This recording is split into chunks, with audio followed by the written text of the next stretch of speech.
ఫిబ్రవరి 20, 2019 Hyderabad. Time 12:10. మధ్యాహ్నం. ఊరి చివర అడవి లాంటి ప్రదేశంలో ఉంది ఒక బంగళా. అది ఒక పాతకాలం నాటి బంగళా. ఎండకి ఎండి, వానకి తడిచి, నాచు పట్టి చూడ్డానికి దయ్యాల కొంపలా ఉంది. పట్టపగలే దాన్ని చూస్తే దడుచుకొని చస్తారు ఎవరైనా.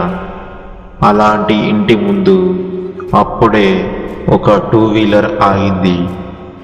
బండి ఎవరికీ కనిపించకుండా దాన్ని చెట్ల మధ్యలో దాచినట్టు పార్క్ చేసి, ఆ వచ్చిన వ్యక్తి ఆ పాడుబడిన బంగళాలోనికి మెల్లిగా, కొంచెం భయపడుతూ, బిక్కుబిక్కుమంటూ లోపలికి ప్రవేశించగానే, చెండా, లోపలికి ఎవరో వచ్చారు. వారు ఎందుకు వచ్చారో నాకు తెలుసు. వారిని పూజ అయిపోయేంత వరకు వేచి ఉండమని చెప్పు అంటూ ఆజ్ఞాపించాడు ప్రచండ. ప్రచండ వద్ద ఎన్నో మంత్ర విద్యలను అభ్యసించిన చెండ తనకి గురువైన ప్రచండకి నమ్మిన బంటు. ప్రచండ ఏ పని చెప్పినా క్షణంలో చేసేస్తాడు. అప్పుడే లోపలికి అడుగుపెట్టి లోపల జరుగుతున్న దాన్ని చూసి నోట మాట రాలేదు ఆ వ్యక్తికి.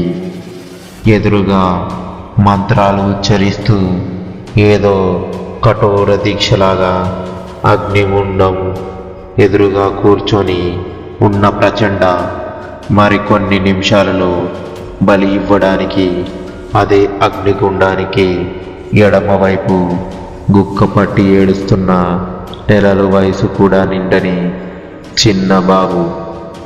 చూడగానే ఆ వ్యక్తికి వెన్నులో తెలియని వణుకు పుట్టింది.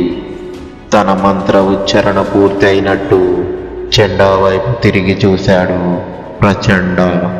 అంతే, ఆ చూపులోనే అర్థమైనట్లు తలూపి ప్రచండాకి వినయంతో నమస్కారం చేసి, ముందే పూజ జరిపించి పక్కనే పెట్టిన ఖడ్గం చేతబూడి ఆ పిల్లాడి మెడపై ఒక్క వేటు. భయంతో నోట మాట కూడా రాకుండా ఒళ్ళు మొత్తం తెలియని వణుకుతో గడగడలాడుతున్న ఆ వ్యక్తి వైపు తిరిగి చూడగానే, మీరు ఎందుకు వచ్చారో నాకు తెలుసు. మీరు అనుకున్న కార్యం అంత సులభంగా జరగదు. అది నేను జరిపించాలంటే దానికి నేను ఇంకొన్ని శక్తులు పొంది ఉండాలి. ఇప్పుడే ఆ శక్తుల్ని పొందడానికి దేవికి బలి ఇచ్చాను. ఇంకో పూజ జరిపిస్తే అదనపు శక్తులను జయించగలను. అప్పుడు మీరు ఎవరిని అయితే అంతం చెయ్యాలని నా సహాయం కోరి వచ్చావో వారిని నేను అంతం చెయ్యగలను. దానికి నేను చాలా కష్టపడాల్సి వస్తుంది. ఎందుకంటే నువ్వు నా ద్వారా అంతం చేయాలనుకున్న వ్యక్తికి దైవ బలం తోడుగా ఉంది. దాన్ని ఎదుర్కోవడానికే నేను అదనపు శక్తుల కోసం ఈ బలి పూజ జరిపించాను. ఇంకో పూజ జరిపిస్తే చాలు, అదనపు శక్తులు నా వశం అవుతాయి. ఈరోజు రాత్రి నేను పని మొదలు పెడతాను. మీరు ఏం చేయాలో మీకు అంతా చెండా వివరిస్తాడు అంటూ నేత్రాలు మూసి అగ్నిగుండం కుడివైపు కూర్చొని మంత్రపఠనం మొదలుపెట్టాడు ప్రచండ. ఆ వచ్చిన వ్యక్తి అదంతా విని, నేను వచ్చిన పని చెప్పకముందే తానే స్వయంగా గ్రహించి, నేను దేనికైతే ఇంత దూరం వెతుక్కుంటూ వచ్చానో నా మనసులో ఉన్నది ఉన్నట్లు చెప్పేశాడు. నేను రావాల్సిన చోటకే వచ్చాను అని మనసులో అనుకొని చిన్నగా ఒకలాంటి నవ్వు నవ్వి ఆనందం మొహంతో విచ్చుకుంది. చూడండి, మీరు రావాల్సిన చోటకే వచ్చారు. మా గురువు గారికి మొత్తం అర్థమైంది. మీరెందుకు వచ్చారో మీరు ఇక నిశ్చింతగా వెళ్ళండి. అలాగే మీరు ఏం చెయ్యాలో నేను మీకు వివరిస్తాను అంటూ ఏదో వివరించడం మొదలుపెట్టాడు. తరువాత ఆ వచ్చిన వ్యక్తి జెండా చేతిలో 500 నోట్ల కట్టలు 2 పెట్టి చెట్లు చాటున దాచిపెట్టిన తన 2 వీలర్ పైన వచ్చిన దారిలో వెళ్ళిపోయాడు. హైదరాబాద్, ఫిబ్రవరి 21, 2019. Time 9:35 AM. హర్ష అని పిలిచింది తులసి. ల్యాప్టాప్లో ఏదో వర్క్ చేస్తూ హూ అన్నాడు హర్షవర్ధన్. పూర్తి పేరు ఇదే అయినా తులసి మాత్రం ప్రేమగా హర్ష అని పిలుస్తుంది. తులసి హర్ష అని రెండవసారి గోముగా పిలిచింది తులసి. హా చెప్పు తులసి, ముందు ఆ వర్క్ ఆపేసి వినవచ్చు కదా అంది తులసి. లేదు తులసి, ఈరోజు ఆఫీసులో ప్రజెంట్ చెయ్యాలి, పర్లేదు. చెప్పు ఏంటో హర్షవర్ధన్ అన్నాడు. అది అది అది ఎన్నిసార్లు చెప్తావు అది అది అని? అసలు విషయం ఏంటో చెప్పు బేబీ. హర్ష అది అది అదే ఏంటి బంగారం, కొంపతీసి అదా? అదా అంటే అని అడిగింది తులసి. అదే బంగారం, నిన్న నైట్ మన ఫస్ట్ నైట్ జరిగింది కదా, మళ్ళీ అదే కావాలా? చిచ్చి పాడు, అదే ధ్యాస నీకెప్పుడు. ఏంటో ఈ శ్రీమతి గారు, ఆడికేదో తమరికి ఇష్టం లేనట్టు మాట్లాడుతున్నావే. అప్పుడే తమరికి వయసు అయిపోయిందా ఏంటి మేడం? దొంగ ఏం తెలియనట్టు. అదేం కాదు, మరి ఏంటి బంగారం?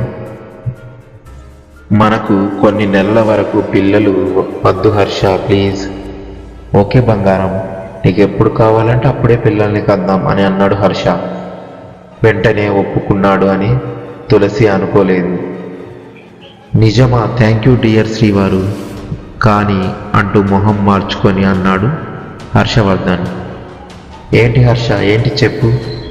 అదేం లేదు బంగారం, నువ్వేమీ అనుకోకపోతే చెప్పు అంటున్నాను కదా హర్ష. కానీ ఏంటి? కొంతకాలం పిల్లలు వద్దు అన్నావు కదా, ఓకే. కానీ అబ్బా, నీ కాని స్టోరీ ఆపి ముందు చెప్పు హర్ష, నన్ను టెన్షన్ పెట్టకు ప్లీజ్. అదేం లేదు తులసి, పిల్లలు వద్దు అన్నావు కానీ రోజు ఫస్ట్ నైట్ మాత్రం జరగాలి, ఓకేనా అంటూ నవ్వందుకున్నాడు. హహహా. హర్ష నిన్ను ఆగు హర్ష, నువ్వు నాకు దొరకాలి, తమరికి ఉంటుంది, లేకపోతే నన్నే ఆట పట్టిస్తావా అంటూ బుంగమూతి పెట్టుకుంది. అలా బుంగమూతి పెట్టుకుంటే అచ్చం కోతిలా ఉన్నావు బంగారం అన్నాడు హర్ష. నన్నే కోతి అంటావా? ఈసారి నిజంగా అనిగాను అంటూ అటువైపు తిరిగింది తులసి. సరే టైం అవుతుంది, మరి నేను ఆఫీస్కి వెళ్ళి రానా అని అడిగాడు హర్షవర్ధన్. తులసి నుండి ఏం సమాధానం వినకపోయేసరికి తనే అర్థం చేసుకున్నాడు తన ముద్దుల పిల్ల అలిగింది అని. వెంటనే ల్యాప్టాప్ పక్కన పెట్టేసి, ఏంటో డార్లింగ్ అలిగావా అని అడిగాడు. నేను అలిగితే అయ్యగారికి ఏం పాపం, తమరికి చాలా వర్క్ ఉంటుంది కదా, చేసుకోండి అని మొహం అటు వైపు తిప్పి. అప్పుడు హర్ష, అయ్యో నా ముద్దుల పెళ్ళానివి, నువ్వు అలిగితే ఎంత ముద్దుగా ఉంటావో తెలుసా బేబీ అంటూ తన సుందరమైన తన బుగ్గపై సున్నితంగా ఒక ముద్దు పెడుతూ అన్నాడు. నిజమా అంది తులసి. అదే మరి, నిజం చెప్తే నమ్మరుగా రానివారు అన్నాడు తను కూడా అలిగినట్టు మొహం పెడుతూ. అప్పుడు తులసి మెల్లగా వచ్చి హర్షని తన కౌగిలిలో బంధిస్తూ సారీ డియర్ అని అంది. సారీ చెప్పడం అలా కాదు బంగారం అన్నాడు హర్ష తులసితో. అవునా, మరి ఎలానో చూపించండి అంటూ కావాలనే. అప్పుడు హర్ష, నేనా ఎలా చేస్తానో చూపిస్తాను ఆగు బేబీ అంటూ తులసిని వెనకన నిల్చొని తన కుడి చేతిని ఆమె కుడి చేతిని మెత్తని నడుం మీద తను ఉంచగానే తనకి తెలియకుండానే కళ్ళు మూసుకుంది. ఇక తర్వాత అంతా జరగాల్సిందంతా జరిగిపోయింది. అదే చూపిస్తున్న బంగారం అంటూ తులసి తనకి ఎనభ వైపు కొంచెం తిప్పి తన తలని కొంచెం ముందుకు వంచి తన బుగ్గపై ముద్దు పెడుతూ తనని మెల్లగా తన వైపు తిప్పుకొని గాఢంగా ముద్దు పెట్టుకుంటూ గట్టిగా తన కౌగిలిలో బంధిస్తూ అలా ఇద్దరు అలా తమని తాము మర్చిపోయారు. ప్రేమించుకుంటున్న ఆ కొత్త పెళ్ళి అయిన జంట. Time 10:25 AM. Okay Tulasi darling, నాకు టైం అవుతుంది, ఆఫీస్కి వెళ్తాను అంటూ తనని కిస్ చేస్తూ హర్ష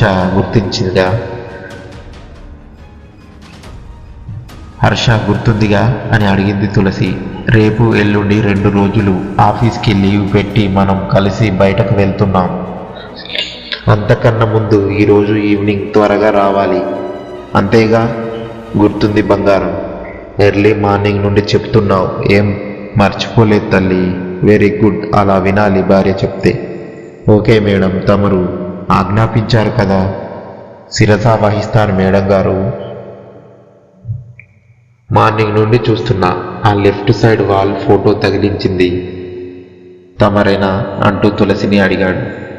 ఏ ఫోటో హర్ష అంటూ ఎడమవైపు తల తిప్పి చూసింది. సడన్గా వెంటనే తన బుగ్గలపైన మళ్ళీ ఒక కిస్ చేసి పరిగెడుతూ కారు వద్దకు వెళ్ళిపోయాడు హర్ష.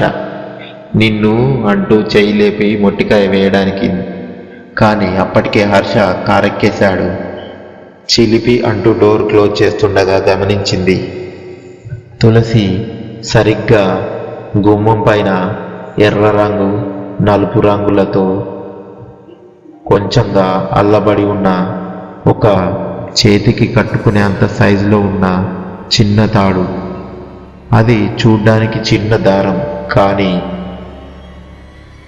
2 భయంకరమైన ఆత్మలు అందులో ప్రవేశపెట్టాయి అని పాపం తులసికి తెలియదు. కేవలం ఒక అల్లిన దారంలాగే అనుకొని కిందకు వంగి దాన్ని చేతిలోకి తీసుకున్న మరుక్షణం ఇంట్లోకి ఒక్కసారిగా గాలి రివ్వున దూసుకువచ్చి తులసికి ఎవరో వికారంగా నవ్వినట్లు, దగ్గరలోనే ఎవరో బాగా రోదిస్తున్నట్లు అనిపించింది.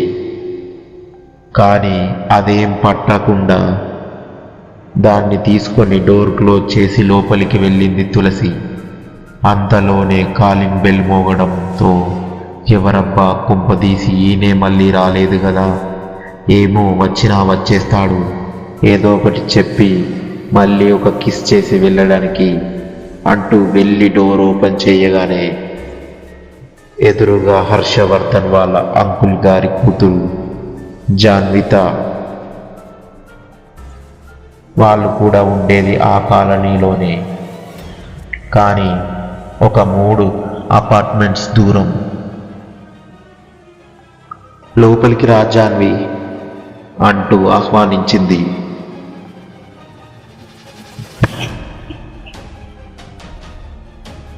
డోర్ క్లోజ్ చేసింది. బావగారు ఎక్కడా, ఆఫీస్కి వెళ్ళిపోయారా అని అడిగింది జాన్వి. అవునరా, ఇప్పుడే ఆయన వెళ్ళి నువ్వు వచ్చావు అంది తులసి. వంట చేశారా? టిఫిన్ ఏం చేశారు ఈరోజు అంటూ కాసేపు అవి ఇవి మాట్లాడాక, అవును, ఆ చేతిలో ఏంటి దారం భలే ఉంది అంటూ దాన్ని తీసుకొని చూసింది. అలా పట్టుకోగానే ఒక్కసారి జాన్వికి ఏదో మైకం కమ్మినట్టయింది. ఆమె చెవిలో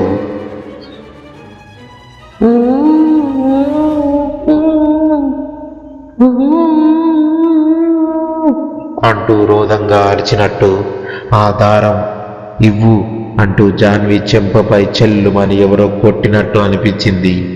వెంటనే ఆ దారాన్ని తులసికి ఇచ్చేసింది జాన్వి. దాన్నే పరీక్షగా చూస్తుంది తులసి. ఏంటక్క, నచ్చిందా? కాదురా, ఇది ఎక్కడి నుండి వచ్చింది అని చూస్తున్నా. ఇందాక డోర్ క్లోజ్ చేసేటప్పుడు గుమ్మం పైన పడేసి ఉంది, చూడ్డానికి బాగుంది కదా అని నేనే తెచ్చాను అంది తులసి.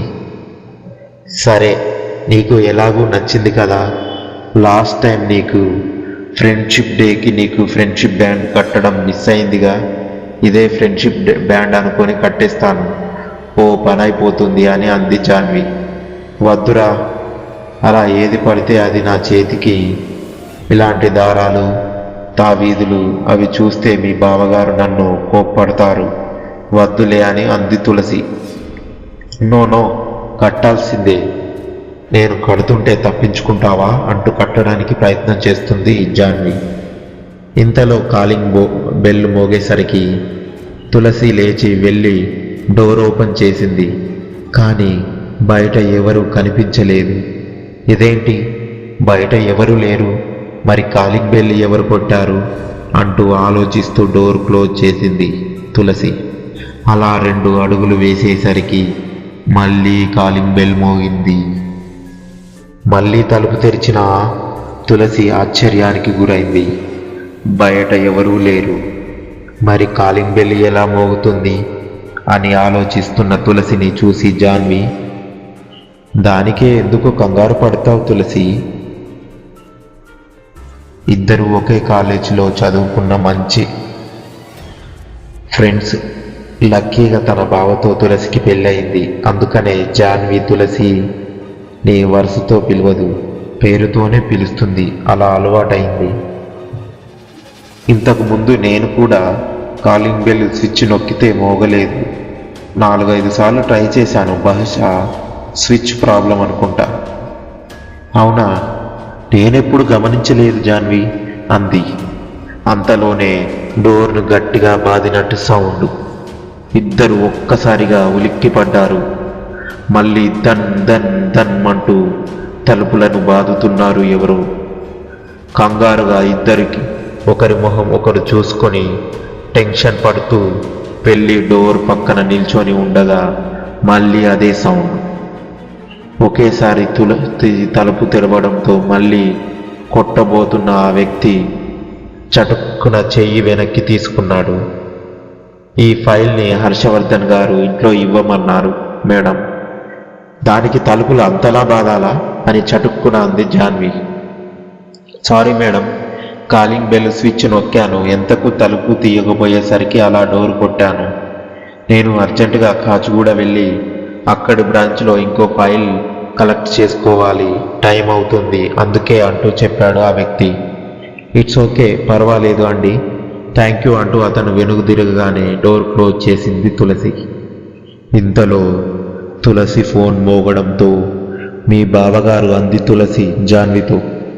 మీరు మాట్లాడుకోండి బాబు, మధ్యలో నేనెందుకు అంటూ నేనిక వెళ్ళొస్తాను అంటూ లేచింది జాన్వి. అప్పుడేనా, కాసేపు ఉండి వెళ్ళు జాన్వి. అమ్మతో చెప్పకుండానే వచ్చాను, మళ్ళీ తను కంగారు పడుతుంది, మళ్ళీ వస్తానులే. పక్కనేగా అంటూ జాన్వి వెళ్ళిపోయింది. హలో హర్ష, ఇంట్లో అస్సలు సిగ్నల్ ఉండడం లేదు. హలో చెప్పు. లేదండి, జాన్వి వచ్చి ఇప్పుడే వెళ్ళిపోయింది. ఏదో ఫైల్ పంపించారు కదా. తీసుకున్నా హర్ష. కాలింగ్ బెల్ ప్రాబ్లం అనుకుంటా. ఒక్కోసారి దానికి అంతటా అదే మోగుతుంది, ఇంకోసారి మోగడం లేదంట. ఆ ఫైల్ తెచ్చిన అతను తలుపులు బాధేసరికి నాకు కూడా తెలియలేదు. నో ప్రాబ్లం బేబీ, తర్వాత మనిషిని పంపిస్తాను. ఇంకా చెప్పాలి, ఇంట్లో ఒక్కదాన్నే ఉండాలంటే భయంగా ఉంది డియర్ అంది తులసి. అవునా, అంత భయం ఉంటే నేను ఈవినింగ్ త్వరగా వస్తాను కదా, అప్పుడు భయపడి నన్ను అల్లుకుపో, భయం అదే పోతుంది. ఎప్పుడు చూడు నీకు అదే ధ్యాసన. మరి కొత్తగా పెళ్ళైన భార్యాభర్తలకి ఇంకేం పని ఉంటుంది చెప్పు బేబీ. అందుకేనా నన్ను వదిలి ఆఫీస్కి వెళ్ళిపోయావు? అది కాదు బేబీ, అర్జెంటుగా ఫినిష్ చేయవలసిన వర్క్ ఉంది. ఈరోజు ఈవినింగ్ త్వరగా వచ్చేస్తానుగా. రేపు ఎల్లుండు లీవ్ పెట్టి ఇక మనకి విరామం ఉండదిక. అవును చూస్తాగా అంటూ సిగ్గుపడింది తులసి. అయితే రెడీగా ఉండు బేబీ చూడ్డానికి. ఫోన్ కట్ చేశాక లేస్తూ పక్కన ఉన్న తాడును మర్చిపోయి తన పనిలో నిమగ్నమైపోతుంది తులసి. ఇంతగా ఒకరంటే ఒకరికి ఎంతో ప్రేమగా ఇష్టంగా బతుకుతున్నారు. కానీ వాళ్లకు తెలియదు ఏం జరగబోతుందో. నిన్న రాత్రి వారి ఇంటి ముందు జరిగిన సంఘటన వారికే కాదు, ఆ కాలనీలో ఉండే వాళ్లకు కూడా ఎవ్వరికీ తెలియదు, ఒక్కరికి తప్ప. ఏం జరిగిందో తెలుసుకోవాలంటే పార్ట్ 2 కోసం వెయిట్ చేస్తూ ఉండండి. థ్యాంక్ యూ ఫర్ వాచింగ్ ఈ వీడియో. ఈ వీడియో మీకు నచ్చినట్లయితే లైక్ చేసి సబ్స్క్రైబ్ చేసుకొని ఏమనిపించిందో కామెంట్ చేయండి. Waiting for part 2. అసలు ఏం జరిగింది?